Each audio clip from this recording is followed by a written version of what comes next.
He's learning. He's learning, and I'm slow. Yes. I'm very slow. Check it out. This is my man. We go way back, but he hasn't told y'all that. We'll talk about that later. We go way back. Way back. But check this out. When was that, by the way? We'll get to that later. All right. Okay.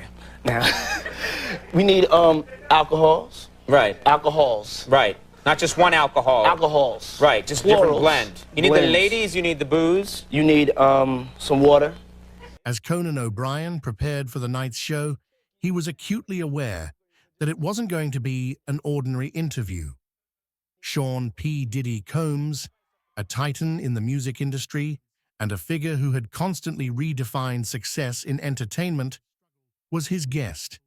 Conan had interviewed countless celebrities before, but the energy around Diddy felt different this time. It wasn't about just promoting a new album or venture. There was something heavier in the air, something more meaningful that would surface in their conversation, although it wasn't clear yet what that was. Doing the wrong things. Wrong thing, okay. This is what you need to do.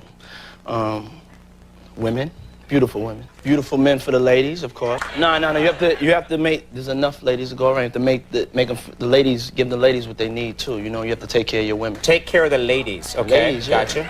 That's good. Can't force the situation. Right. What about... Can't force a square peg into a round hole. Hey, this is sounding kind of dangerous now.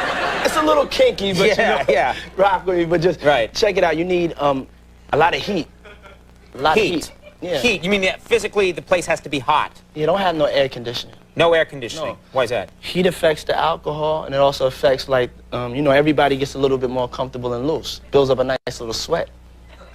That just sounds disgusting. Diddy had always been known as a larger-than-life personality, constantly transforming himself and his brand, staying relevant through multiple decades and shifts in the music industry. He had risen from a young man grinding in the streets of New York to a mogul with a net worth that many could only dream of. But tonight, Diddy's demeanor seemed more introspective. There was a seriousness in his presence that wasn't just about his accomplishments. It felt as if he was reflecting on everything that had brought him to this point. People start getting gets kind of sexy. Is that what you're saying? Yeah, you sexy. New word for you. Now, you see, he stumbled into my house. Please. It's okay. It's going to be fine. Okay, cool. Please let me finish. Okay. And you need me, of course. Yes. Like what, name a celebrity that tried to, that wasn't invited, but so badly wanted to be at one of your parties, they crashed. Was Martha Stewart getting all sweaty? Well, Martha is a little sexy. Hey, you're telling me. Trust me. I know the one. Around But we'll get to that later. But, so there's a long line outside, and then I actually I was pulling up, I saw the Fonz. Henry Winkler jumped over the barricade, pushed past two security. I promise you, went underneath another barricade and ran into the party and hid in the bathroom. It's the Fonz. You think the Fonz could just walk in? He's like hiding in the bathroom? Once he was in there, he was the Fonz. See, the Fonz has to do what he has to do, Yeah. He made sure he was in there. A lot of other people were left outside, and they were kind of mad at me, but... Right, get there early. Get there early, no doubt. All right, and next time I'm going to be there, right? Yeah, no doubt. We're doing the human beatbox for the whole party? All right, I think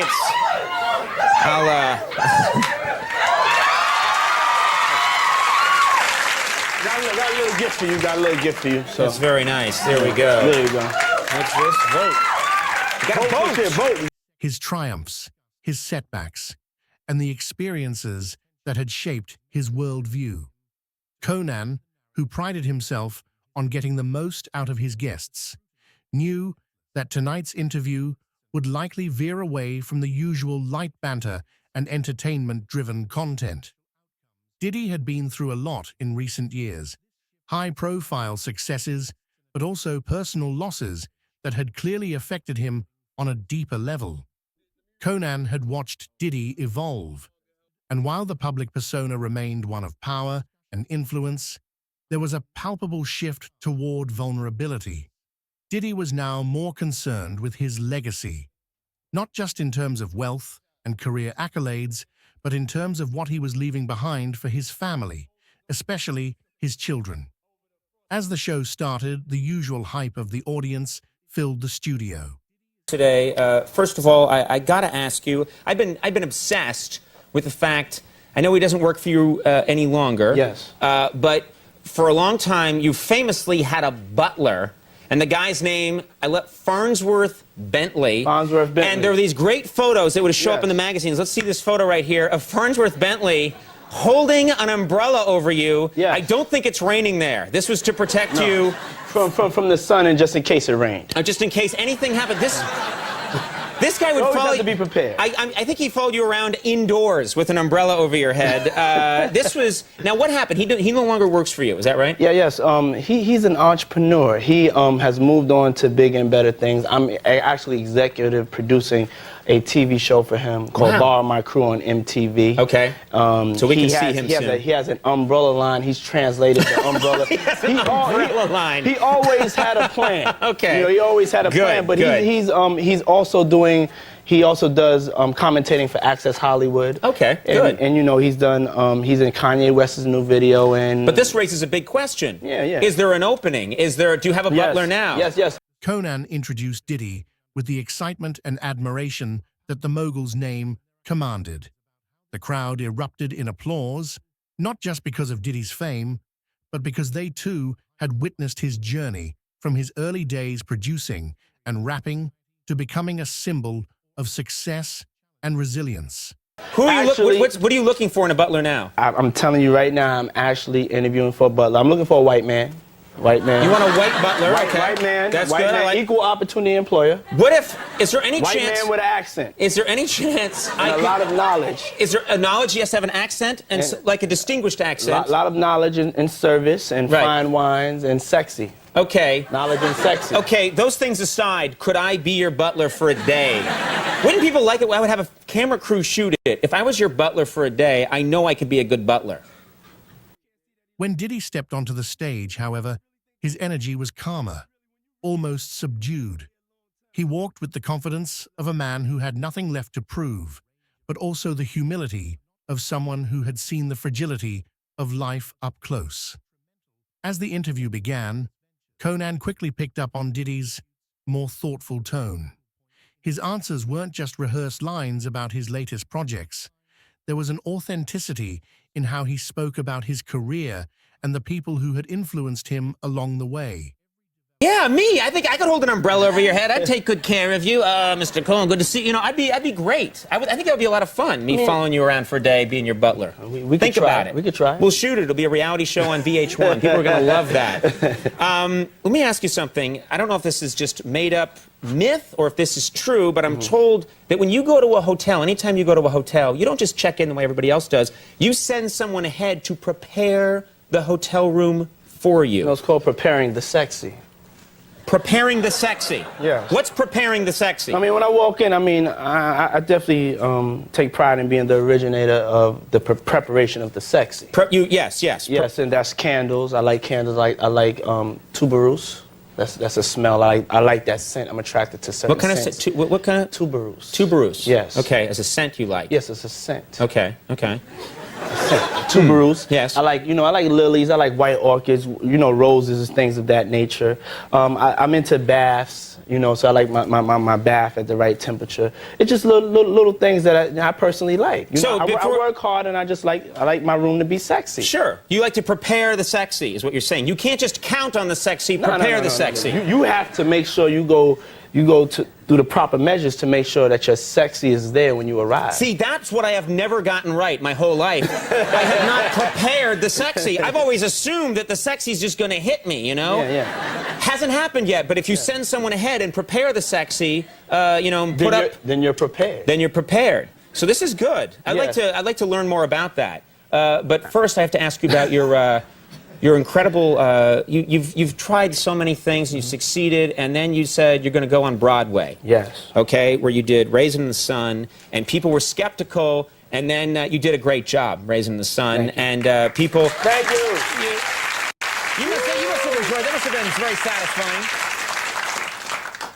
I was scared to death. You were scared to death. Scared to death, and it was the hardest thing I've ever done in my life, but it was the most rewarding thing. It's Right. prepared me for a future as an actor, and it really literally changed my life, because to go out there in front of like 2,000 people, you know, 8 times a week every night, right.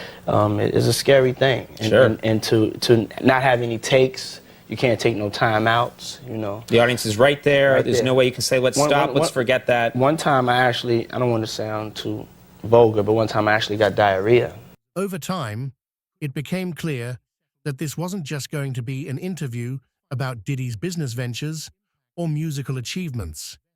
It was going to be a deeper conversation about what really mattered in life. Diddy's perspective on success had shifted. It was no longer about conquering the world or staying at the top of the charts. He was focused on the kind of impact he was leaving behind, especially for his children. After all, they would inherit not just his wealth, but the world he had helped to shape through his influence. P. Diddy's recent statements have left fans and the public stunned, as he hints at a struggle that most people aren't aware of. In a candid and emotional reveal, Diddy shared that he's facing challenges far beyond what's seen on the surface. Known for his success and larger-than-life persona, Diddy's words suggest there's much more happening behind the scenes, issues that have deeply affected him both personally and professionally. His declaration, "Most people have no idea what's happening to me," has sparked widespread speculation and concern, leaving many wondering about the true nature of what he's going through. Now, it was this documentary that claimed, which we know wasn't true. Yeah, check this out. We don't talk about things that are nonsense. We don't even entertain nonsense, my brother. So we're not even going to go there, with all due respect, but I appreciate you as a journalist asking. Thank you.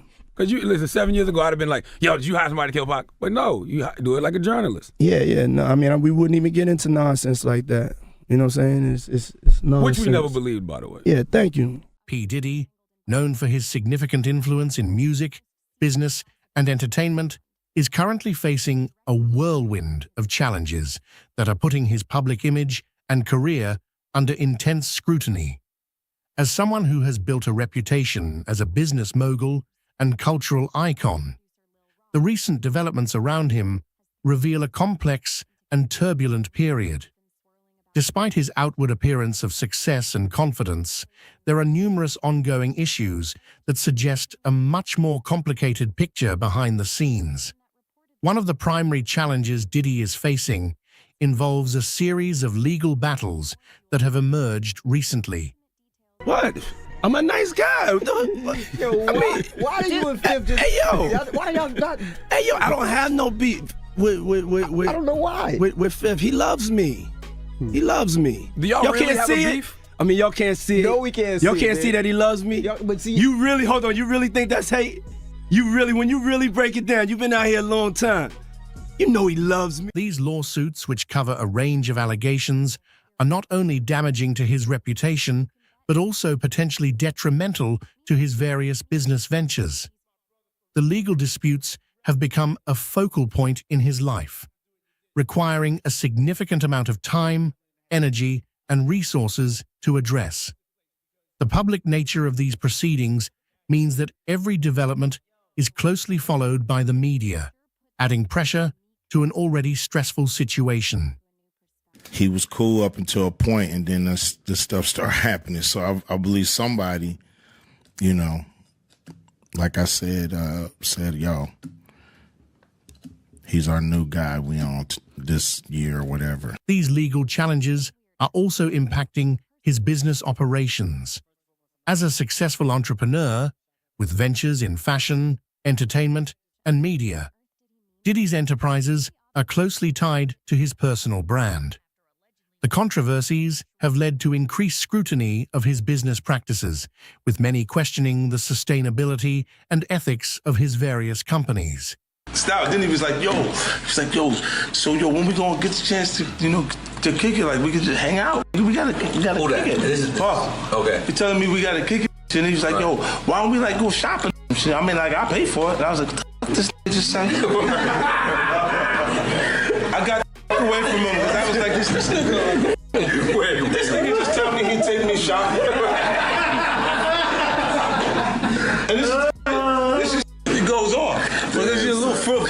fruit pie.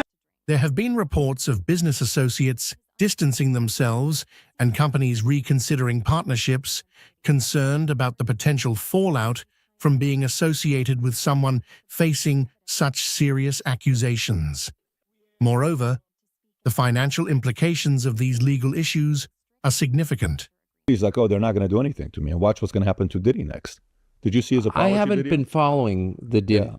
Well, they Mr. showed Diddy. the video of I know you probably listen to a lot of hip hop. You give me the vibes of it, but I do. Yeah. So Diddy, Aficionado. yeah, I can totally see it. So Diddy is the video comes out of him beating Cassie, his ex-girlfriend. Defending against multiple lawsuits requires a substantial financial commitment, and the potential outcomes of these cases could result in hefty settlements or penalties. This financial strain could impact his ability to invest in new projects or maintain his existing business ventures at their current level. Seemed like Puff and Tupac was like a couple, seemed like to me. It was just a lot of weird shit going on, you know what I'm saying? For someone who has always projected an image of financial success and savvy, these potential setbacks are particularly challenging. The media has played a major role in amplifying the controversy surrounding Diddy.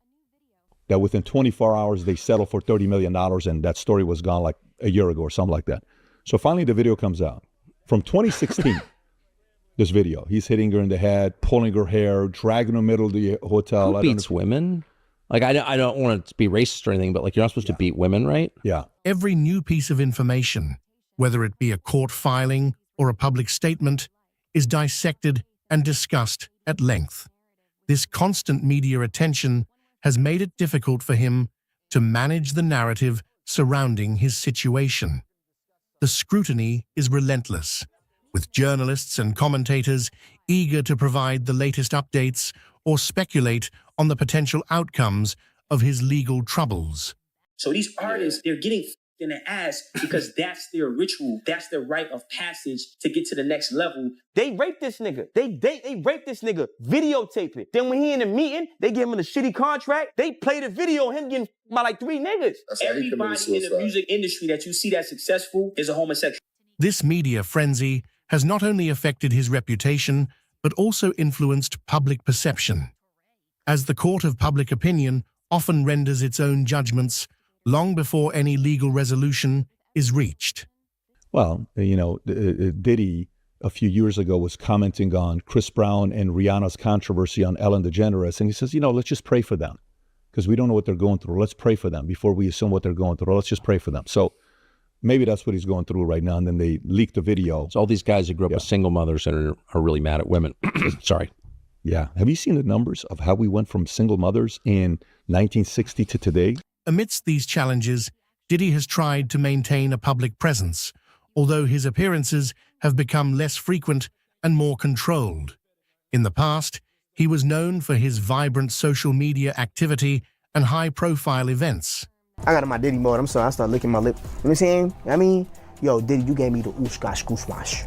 You gave me the ooshka smooaf, the smoosmash. Diddy. Yeah, son. You know what I mean? You gave me the ooshka smooash. I love it, yo. Now, his social media posts are more guarded, often focusing on positive messages or promoting his business ventures without directly addressing the controversies surrounding him. This shift in strategy suggests an attempt to mitigate damage and avoid fueling further speculation. Let me read it, Fifth. Oh my God. Sorry I can no longer help you guys. Soon you will all be gay and happy. You are all now left under leadership of Puffy Daddy. Report to the nearest rainbow. Dinner thieves. But it also creates an impression of distance and evasiveness that can alienate fans and followers. The public's reaction to Diddy's current situation has been varied. While he still retains a significant base of loyal supporters who view him as a pioneer and inspiration, there is a growing segment of the public that is more skeptical or critical. And he said, yo, Gene, watch the door, don't let nobody come through here. And I said I watched the door. If I watched the door and him and a man ran out naked, and I said that, ain't nobody told me that. I saw that myself. Many are disappointed by the nature of the allegations and the way he has handled the situation so far. This divide in public opinion has created a polarized environment where discussions about Diddy are often emotionally charged and contentious. Brother right here from day one, we used to wake up and, damn, pause, but like just back in the days when he was like 10 and I was a little bit older, his older brother, we used to fight over the Frosted Flakes. In addition to legal and financial issues, Diddy is also navigating the personal toll these challenges have taken on him. The stress and pressure of being under such intense scrutiny are palpable, and there are concerns about how this might be affecting his mental and emotional well-being. It is not uncommon for high-profile individuals facing such difficulties to experience anxiety, depression, or other mental health challenges. For someone like Diddy, who has always portrayed an image of confidence and control, acknowledging or addressing these personal struggles can be particularly difficult. Tucker Carlson isn't one to shy away from controversy, and this time he's turned his focus on one of the music industry's biggest names, P. Diddy. Laura Ingraham and James Comer have each taken strong stances on various controversies surrounding former President Barack Obama, often pushing the envelope in their critiques. As a former White House press secretary, McEnany has never hesitated to call out what she views as media bias in favor of Obama, particularly regarding his handling of the Affordable Care Act and the narratives surrounding it. Laura Ingraham, a prominent conservative commentator, has been a fierce critic of Obama's immigration policies, especially his executive actions like DACA, which she argues bypassed Congress and set a dangerous precedent. James Comer, a leading Republican congressman, has scrutinized Obama's role in the Fast and Furious operation, questioning the administration's transparency and the decisions that led to the tragic loss of life. Together, McEnany, Ingraham, and Comer have kept the spotlight on these controversies, ensuring that debates over Obama's legacy remain active and contentious. Well, I think what you're seeing in the public is an absolute lack of confidence in the federal government to look out for the interests of the average American. And so Paul Ryan's using the language of Obama when he said we're not going to have a religious test. I think that doesn't sit well with people because you're now using the language of the left to advocate for a new Republican way forward. So it's nice that we have a pause. But I think what most people are looking for, and I think all the polling on this shows that this is the case. Kayleigh McEnany, Laura Ingraham, and James Comer have been vocal critics of former President Barack Obama, each taking on different aspects of his administration that they argue were either mishandled or deliberately misleading. These figures have focused on some of the most contentious moments of Obama's presidency, ensuring that the controversies surrounding his time in office remain central to political discourse. I've not spoken to the president about that, but who I did speak to about President Obama and then asking Michael Flynn were the men and women in this room. I haven't spoken to him on that specific point, have spoken to him about the matter generally, and I laid out a series of questions that any good journalist would want to answer about why people were unmasked and all sorts of questions. And I just wanted to follow up and use opposition research funded by a political organization and filled with foreign dirt to surveil members of the Trump campaign. Kayleigh McEnany, known for her role as White House press secretary under President Donald Trump, has often taken aim at the way the media covered Barack Obama. One of the key areas she has highlighted is the Affordable Care Act, ACA, commonly known as Obamacare. McEnany has argued that the media was complicit in downplaying the flaws and failures of the ACA while it was being promoted by the Obama administration. One of the most controversial aspects of Obamacare was the promise made by Obama that if you like your health care plan, you can keep it. This statement, repeated numerous times during the promotion of the ACA, turned out to be misleading as millions of Americans received cancellation notices from their insurance companies because their plans did not meet the new requirements set by the law. McEnany has pointed out that this broken promise was a significant betrayal to the American people, yet the media, according to her, largely gave Obama a pass. She has often referenced the fact that PolitiFact, a fact-checking organization, named the "If You Like Your Plan, You Can Keep It" promise as the lie of the year in 2013. McEnany uses this as an example of how the media eventually had to acknowledge the deception, but only after the law had already been passed and its effects were being felt. McEnany's critiques focus not just on Obama, but on the role the media played in shaping public perception of his policies. She argues that the favorable coverage Obama received, particularly in the early years of his presidency, allowed him to push through controversial measures like the ACA without facing the level of scrutiny that other politicians might have encountered. Laura Ingraham, a prominent conservative commentator and host of The Ingraham Angle on Fox News, has been a fierce critic of Obama's immigration policies. One of the most significant and controversial aspects of Obama's approach to immigration was the creation of the Deferred Action for Childhood Arrivals, DACA program.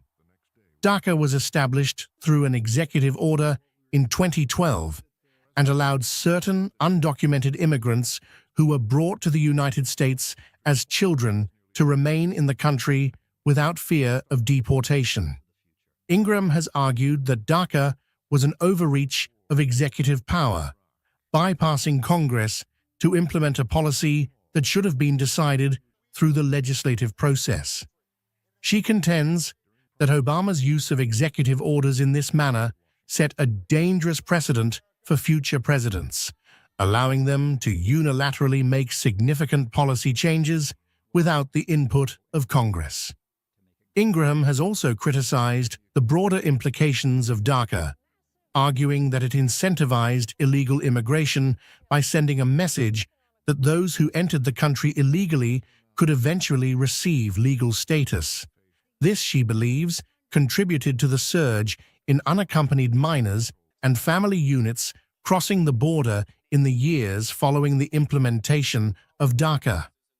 Ingram has frequently highlighted the human cost of Obama's immigration policies, pointing to cases where criminal undocumented immigrants who were shielded by DACA or other policies went on to commit violent crimes. These cases, she argues, are a direct result of the Obama administration's failure to enforce immigration laws and its prioritization of political agendas over public safety. You met with President Obama after the election. Yeah, he held me back after one of the very last meetings I had with him after the election, and he said, "But I want to just tell you something generally. I appointed you to be FBI director because of your integrity and your ability." And then he looked me in the eye and he said, "Nothing has happened, nothing, in the last year that has changed my view of that." And look, he wasn't telling me, "I agree with what you did." He wasn't telling me you made the right decision. He was telling me, "I know where it came from. I know you're not a partisan hack. I know you're trying to do the right thing." And it meant a lot to me. I mean, I had not been a political supporter of President Obama's. I came to deeply respect him and his higher loyalty to the values I care a lot about. And I almost got emotional in that moment because, again, I've been walking around like Bruce Willis in The Sixth Sense, and have the President of the United States say, "I still respect you for the reasons I did originally," meant a lot to me. James Comer, a Republican congressman from Kentucky, has taken a particular interest in the Fast and Furious scandal, one of the most controversial incidents of the Obama administration. Operation Fast and Furious was a botched gun-walking operation conducted by the Bureau of Alcohol, Tobacco, Firearms, and Explosives, ATF. The operation intended to track the movement of firearms sold to suspected straw purchasers who were believed to be working on behalf of Mexican drug cartels. However, the operation went disastrously wrong when the ATF lost track of hundreds of firearms, many of which ended up in the hands of criminals. 2 of the guns from the operation were found at the scene of a shootout in 2010 that resulted in the death of U.S. Border Patrol agent Brian Terry. Comer has been a vocal critic of how the Obama administration handled the fallout from Fast and Furious. He has questioned the transparency of the administration, particularly in its refusal to release certain documents related to the operation. The scrutiny applied by Kayleigh McEnany, Laura Ingraham, and James Comer to Barack Obama's presidency highlights a broader conservative effort to challenge the narratives surrounding his time in office. Through their persistent critiques of the Affordable Care Act, DACA, and the Fast and Furious scandal, these figures have emphasized the importance of transparency, accountability, and adherence to the rule of law. Their efforts ensure that the controversies of Obama's administration are not forgotten, but remain integral to the ongoing debate about his legacy. Whether viewed as necessary watchdogs or partisan critics, McEnany, Ingraham, and Comer have undeniably shaped the discourse on Obama's presidency, leaving a lasting impact on how these issues are understood and remembered. In a political landscape where debates often turn fiery, Jim Jordan, Jesse Watters, and Mark Levin have never shied away from controversy, especially when it comes to former President Barack Obama. Each of these figures, with their unique style and fervent base, has tackled Obama's legacy, policies, and actions head-on, often igniting fierce discussions. Jim Jordan, known for his relentless questioning in congressional hearings, has repeatedly challenged the Obama administration's decisions, particularly regarding the IRS scandal and the handling of the Benghazi attack. His pointed inquiries have led to heated exchanges and accusations of political bias, leaving a lasting mark on how these incidents are perceived. Jesse Watters, with his sharp commentary on Fox News, has often criticized Obama's foreign policy, particularly the Iran nuclear deal, claiming it undermined American security. Watters's controversial takes, coupled with his on-the-street interviews, have sparked debates about media responsibility and bias. You just keep everybody apart. That's what it looks like. If you put them all in the room together and lock the door, only one person comes out, and it's probably Michelle. My mother texted me after the speeches last night, and she said, "Are you a Democrat yet?" This is what I'm dealing with. The Obamas can fool a lot of people, but they can't fool me. Yes, it was a persuasive speech. Yes, it was very powerful. Of course, it was well crafted, but in order to buy what they're selling, you have to be completely oblivious to political reality. Mark Levin, a constitutional scholar and radio host, has been one of Obama's harshest critics. Levin has consistently argued that Obama's use of executive orders and actions, particularly on immigration and healthcare, overstepped constitutional boundaries. His passionate monologues have fueled ongoing discussions about the limits of presidential power. Together, these figures have kept Obama's legacy in the spotlight, ensuring that the controversies surrounding his presidency continue to be a topic of national debate. Jim Jordan, Jesse Watters, and Mark Levin have built reputations as relentless critics of former President Barack Obama. Each has played a significant role in shaping the narrative surrounding various controversies during Obama's administration, often stirring intense debate among the public and within political circles. For simply stating the truth that the Obama-Biden administration spied on the Trump campaign. 1 year ago, New York Times headline said this, 1 year ago, quote, FBI sent investigator posing as assistant to meet with Trump aide in 2016. The FBI sent a young lady who used the name Azra Turk to meet Papadopoulos in September of 2016. Jim Jordan, a prominent Republican congressman, has long been a thorn in the side of Democrats. His aggressive questioning style and sharp focus on what he perceives as governmental overreach have made him a significant figure in congressional hearings. One of the most controversial incidents involving Jordan was his involvement in the investigation of the IRS scandal during the Obama administration. The scandal erupted when it was revealed that the IRS had been targeting conservative groups for extra scrutiny when they applied for tax-exempt status. This targeting was seen by many as an attempt to silence political opposition, leading to a fierce backlash. Jordan was at the forefront of the investigation, relentlessly pursuing the truth behind the IRS's actions. He questioned former IRS official Lois Lerner, who became the face of the scandal after she invoked her Fifth Amendment right against self-incrimination. Jordan's relentless pursuit of answers kept the scandal in the headlines for months. He accused the Obama administration of using the IRS as a political weapon, a charge that resonated deeply with conservative voters. The investigation into the IRS's actions was a significant moment in Jordan's career, solidifying his reputation as a fierce defender of conservative principles. However, it also drew criticism from Democrats who accused Jordan of using the investigation to score political points rather than seeking the truth. Jesse Watters, known for his work on Fox News, has made a name for himself with his brash and often controversial style of journalism. Watters first gained widespread attention as a correspondent on The O'Reilly Factor, where he became known for his Watters World segments.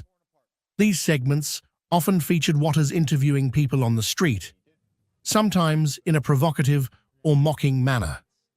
Watters has been a vocal critic of Obama, particularly regarding the former president's foreign policy decisions. One of the most controversial incidents involving Watters and Obama was his coverage of the Iran nuclear deal. The deal, which was one of Obama's signature foreign policy achievements, aimed to prevent Iran from developing nuclear weapons in exchange for the lifting of economic sanctions. Watters was highly critical of the deal, arguing that it was a dangerous appeasement of a hostile regime. He suggested that Obama was too willing to negotiate with Iran, putting American security at risk. Watters' coverage of the Iran deal was often laced with sarcasm and pointed criticism, which drew both praise and condemnation. Supporters of the deal accused Watters of fear-mongering and misrepresenting the facts, while his critics viewed his coverage as a necessary counterbalance to what they saw as a biased media narrative in favor of the deal. Watters' stance on the Iran deal was emblematic of his broader approach to journalism, where he often takes a strong, unapologetic stance on issues, regardless of the controversy it may cause. There's all kinds of, based on these reports, investigative activities going on. You know, McClatchy reported the agencies involved, the FBI, CIA, National Security Agency, Justice Department, Treasury Department's Financial Crimes Enforcement Network. I assume Obama knew something. I mean, unless he's Helen Keller. Now, let me make another point about this. That's a hell of a lot of agency resources. Those are a hell of a lot of investigators. The news reports, you mentioned the New York Times, January 20th. I just want to make sure CNN and MSNBC are aware of this. They watch all the they're time, Mark. Nobody's watching them. Go ahead. Wiretap data used in inquiry of Trump aides. I never said independent of news reports. Mark Levin, a constitutional scholar and radio host, has long been one of Obama's most vocal critics. Levin's critique of Obama is rooted in his deep belief in the Constitution and his conviction that Obama's policies represented a fundamental threat to the principles upon which the United States was founded. Levin's criticism of Obama has been wide-ranging, but one of the most significant areas of contention has been Obama's use of executive orders. During his presidency, Obama frequently used executive orders to bypass Congress, particularly on issues where he faced significant opposition from Republicans. For Levin, this represented an abuse of presidential power. He argued that Obama was acting as a dictator by using executive orders to implement policies that lacked the support of Congress. One of the most controversial executive orders issued by Obama was the Deferred Action for Childhood Arrivals (DACA) program, which allowed certain undocumented immigrants who had been brought to the United States as children to remain in the country without fear of deportation.